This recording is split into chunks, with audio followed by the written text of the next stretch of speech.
Hello students, welcome to maths and more. आज मैं class 10th के कुछ अच्छे क्वेश्चन लेके आया हूं जो कि बोर्ड में आ सकते हैं। पहला इसमें है क्वेश्चन आपका, करा था sum of the first 8 term of AP 64। मतलब आपको दिया है S8,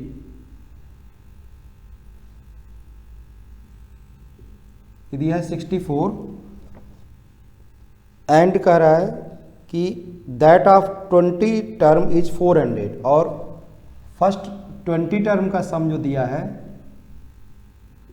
S20 ये दिया है 400।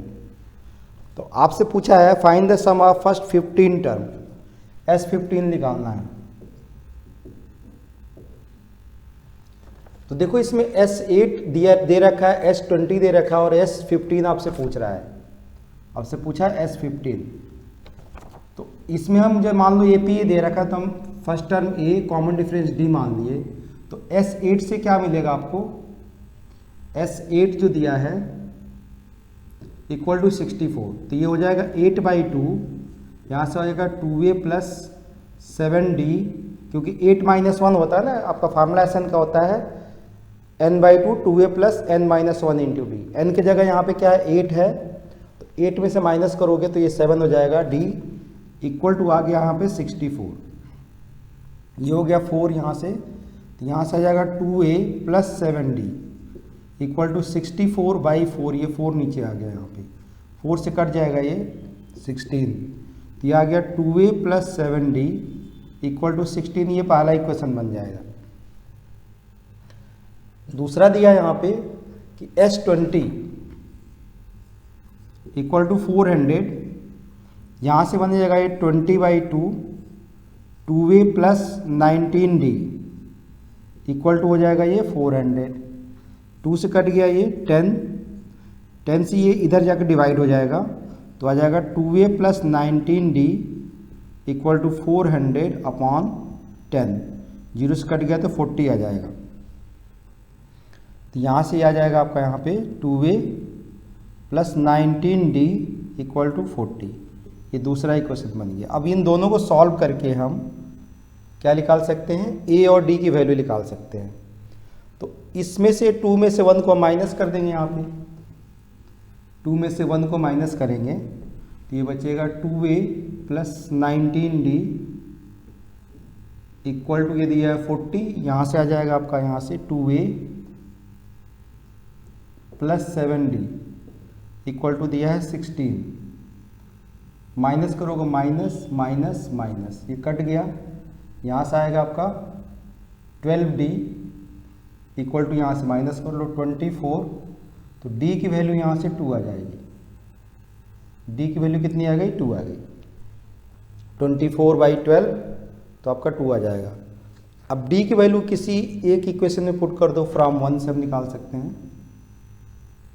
1 में हम 2 की वैल्यू, ये D की वैल्यू 2 पुट कर देंगे तो ये बन जाएगा 2A प्लस 7 इंटू D की वैल्यू 2 होगी इक्वल टू 16। ये जो आपका यहाँ से आ जाएगा 2A इक्वल टू 16 माइनस 7 2 या 14, तो 2A इक्वल टू हो गया 2। तो A की वैल्यू यहाँ से क्या आ जाएगी, 1 आ जाएगी। A की वैल्यू कितनी आ गई, 1, और D की वैल्यू आ गई आपकी 2। अब आपको क्या निकालना है, S15। हमको निकालना है S15। ऐसे लाइन खींच के यहाँ से कर लेना आप लोग। S15 इक्वल टू क्या हो जाएगा,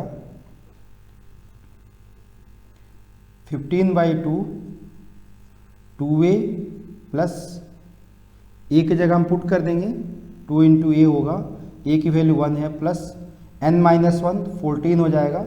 15-1 14 हो जाएगा इंटू D की वैल्यू 2 है, तो ये आपका आ जाएगा यहाँ पे 15/2 इंटू 2। यहाँ से चाहो तो कॉमन ले लो यहाँ से, तो यहाँ से बचेगा 1 प्लस 14।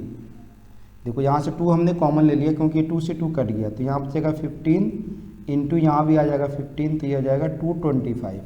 यही आपका क्या था, आंसर था। 225 क्या था, इसका आंसर था।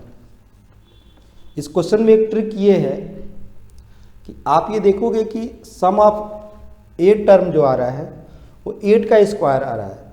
सम ऑफ 20 टर्म जो आ रहा है वो 20 का स्क्वायर आ रहा है। सम ऑफ 15 जो आ रहा है वो क्या आ रहा है, 15 का स्क्वायर आ रहा है। इसका मतलब ये क्या है कि आपको AP जो बन रहा है यहाँ पे, ये मैं एक्स्ट्रा चीज़ें बता रहा हूँ, AP जो बन रहा है देख रहे हो क्या हो रहा है, A की वैल्यू 1 है और D की वैल्यू 2 है, मतलब 1 में 2 ऐड करोगे 3, 3 में 2 ऐड करोगे 5, तो ये ऑड नंबर का सम बन रहा है। 1 + 3 + 5 प्लस ऐसे चलता जाएगा। तो आपने 8th क्लास में पढ़ा था कि जो स्क्वायर और स्क्वायर रूट में कि ऑड नंबर को जो हम ऐड करते हैं, जितने भी ऑड नंबर को, जैसे 3 ऑड नंबर को ऐड करेंगे तो ये 3 का स्क्वायर होगा। उस तरह 8 ऑड नंबर को ऐड करोगे तो 8 का स्क्वायर होगा। उस तरह 15 ऑड नंबर को ऐड करोगे तो 15 का स्क्वायर होगा। इस तरह n ऑड नंबर को ऐड करोगे तो आपका n का स्क्वायर होगा। तो ये मान लो आपने n यहाँ तक नंबर लिया है तो सम इसका क्या होता है, n स्क्वायर आएगा।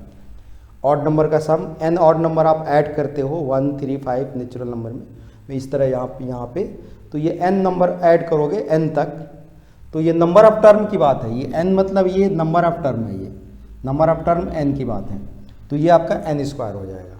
तो इस कॉन्सेप्ट पे भी इसका आंसर आपको पता होना चाहिए कि 225 आ रहा है। कहीं आप मिस्टेक कर रहे हो तो उससे आप उसको देख सकते हो। Angle of elevation of a cloud from a 50 metre above a lake is 30 degree and angle of depression of the reflection of the cloud in the lake is 60 degree. Find the height of the cloud, find the distance of the cloud from the point of observation। दो चीज़ इसमें पूछ रहा है। देखो ये बनेगा कैसे, दूसरा क्वेश्चन जो पहला बता दिया हमने, तो कह रहा है एंगल ऑफ एलिवेशन, मान लो यहाँ पे कहीं क्लाउड है, यहाँ पे ये आपका यहाँ पे angle of elevation of cloud from 50 metre above the lake. ये लेक है कोई, यहाँ से मान लो 50 मीटर है, यहाँ पे ये 50 मीटर है, यहाँ पे यहाँ से इसका जो एंगल ऑफ एलिवेशन बन रहा है ये बन रहा है एंगल ऑफ एलिवेशन 30 डिग्री। क्या बना ये 30 डिग्री बना, ठीक है। उसके बाद कह रहा है कि and the angle of depression of the reflection of the cloud in the lake is 60 degree. इस क्लाउड का रिफ्लेक्शन जो होगा ये लेक के इतना नीचे यहाँ बनेगा, क्योंकि जितनी डिस्टेंस ये होगी उतनी डिस्टेंस ये होगी, तो ये ऐसे बनेगा। ये एंगल जो होगा इसका क्या है, 60 डिग्री है। फिर से इसको देखो, कह रहा था angle of elevation of a cloud from a point 50 metre above the lake. इस लेक के ऊपर ये यहाँ 50 मीटर यहाँ पे ये ऑब्जर्वेशन है, यहाँ से ऑब्जर्व कर रहा है ये, और ये लेक आपका है, ये आपका लेक है, ठीक है। ये आपका पानी ऐसे है यहाँ पे, इसमें इस क्लाउड है आपका, यहाँ पे ये क्लाउड है, ये आपका क्लाउड है, और इसका ये क्लाउड का ये जो यहाँ बन रहा है ये रिफ्लेक्शन बन रहा है, यहाँ पे ये रिफ्लेक्शन बन रहा है आपका, ठीक है। यहाँ पे क्लाउड का रिफ्लेक्शन बन रहा है। अब यहाँ से ये पूछ रहा है, उसके बाद से find the height of the cloud. इस हाइट पूरा पूछ रहा है, यहाँ से हम इसकी हाइट h मान लेते हैं, तो ऊपर h है तो नीचे भी h ही होगा यहाँ पे, यहाँ से यहाँ तक, क्योंकि जितना ऊपर क्लाउड होगा उतना ही रिफ्लेक्शन, क्योंकि ये जो लेक एक मिरर का काम करेगा, तो मिरर में जैसे जितनी डिस्टेंस पर आदमी होता है उतनी डिस्टेंस पर उसकी इमेज बनती है, तो ये मिरर का काम करेगा। तो ये h लिया तो ये भी आपका h हो गया। अब इसमें आप इसको नेमिंग कर सकते, इसको यहाँ तक आगे बढ़ा दोगे। ये क्लाउड है, इसको मान लो अपने C मान लिया, इसको O मान लिया, इसको B मान लो, इस वाले पॉइंट को A मान लो, यहाँ पे A मान सकते हो आप, यहाँ पे A मान लो, इसको A B C, इसको D मान लो, इसको E मान लो, ऐसे हम मान सकते हैं यहाँ पे। तो आप ये देख रहे हो कि ये यदि h है तो यहाँ पे ये वाली डिस्टेंस जो आएगी ये डिस्टेंस क्या होगी, क्योंकि ये 50 है तो ये भी 50 हो जाएगा यहाँ से, क्योंकि ये पैरेलल लाइन है, ये 50 हो गया, और ये पूरा h है तो ये वाली डिस्टेंस आएगी h - 50, जो CD हमने यहाँ पे लेट किया। AD जो है AC h है तो AC h है तो AB भी h हो जाएगी आपकी, ये लेट किया आपने, लेट किया कि AC h है तो AB भी h हो जाएगी, और ये जो आपका दिया है DA OE आपका 50 मीटर है तो आपका AD भी 50 मीटर हो जाएगी, ठीक है। और वहाँ से निकल जाएगा सी डी। सी डी यहाँ से कितना हो जाएगा H-50। सी डी कितना हो जाएगा H-50। क्लियर। अब आपको ये एंगल दिया है 30 डिग्री, ये एंगल दिया है 60 डिग्री। अब इस एंगल ये बीच में हम मान लेंगे OD। OD को आप x मान लो, ये लेट कर लो, ठीक है। OD को हमने यहाँ पे x मान लिया। अब हम दो ट्रायंगल आपके पास बन रहा है, दोनों ट्रायंगल से हम h की वैल्यू निकाल लेंगे। कैसे?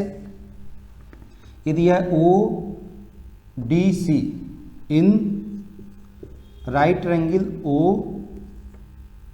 ODC।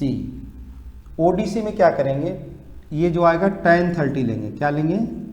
tan 30 डिग्री होगा आपका, आएगा CD upon OD। CD upon OD आएगा। tan 30 की वैल्यू होती है 1/√3। CD की वैल्यू है H-50 और इसकी वैल्यू है x। आप चाहो तो इसको ऐसे रहने दो 1, ठीक है। दूसरा जो आपका ये बनेगा इस वाली लाइन में OBD या ODB in right triangle ODB। ये हमने राइट ट्रायंगल लिया। इसमें जो आपका ये हम लेते हैं यदि tan 60, तो इस 60 के सामने ये आपका क्या हुआ, ये परपेंडिकुलर है, ये बेस हो गया। तो ये जो आपकी यहाँ से जो हाइट आएगी, ये चीज़ ले रहा आगे लिखना, ये आपका 50 और h है। तो ये यहाँ से जो टोटल हाइट आएगी ये आएगी 50 प्लस h। ये टोटल हाइट जो आएगी इसको हम बोलेंगे BD। यहाँ पे लिखा नहीं है, आप लिख लो यहाँ पे, यहाँ लिख लो BD। BD इक्वल टू होगा 50 प्लस h। तो ये जो tan 60 जो आप ले रहे हो, tan 60 क्या आएगा, BD अपॉन आएगा OD। अब यहाँ मैं कर देता हूँ, तो यहाँ से आ जाएगा tan 60 की वैल्यू होती है √3, इसकी वैल्यू होती है √3।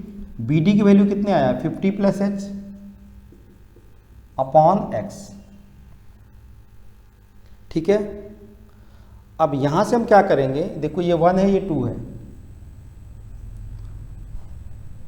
1 को 2 से हम यदि डिवाइड करते हैं तो x की वैल्यू कट जाएगी। ये 1 को 2 से डिवाइड करते हैं या 2 को 1 से डिवाइड करते हैं, एक ही बात है। यदि 1 से 2 को हम डिवाइड करते हैं तो 1 तो ऐसे ही आएगा, डिवाइड 1/2।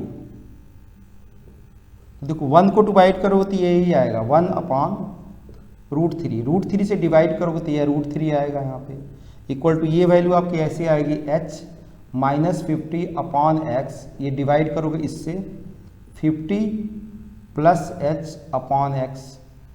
अब डिवाइड करोगे तो ये आपका रेसिप्रोकल हो जाएगा। यहाँ कर लेते हैं, इधर नीचे दिखाई नहीं देगा कई बार। तो इस साइड करोगे तो ये क्या होगा 1/√3। यहाँ से यहाँ आ जाना, ये आ जाएगा 1/√3 इंटू ये 1/√3 हो जाएगा, ये रेसिप्रोकल हो जाएगा और ये भी रेसिप्रोकल हो जाएगा, इक्वल टू आ जाएगा यहाँ पे आ जाएगा ये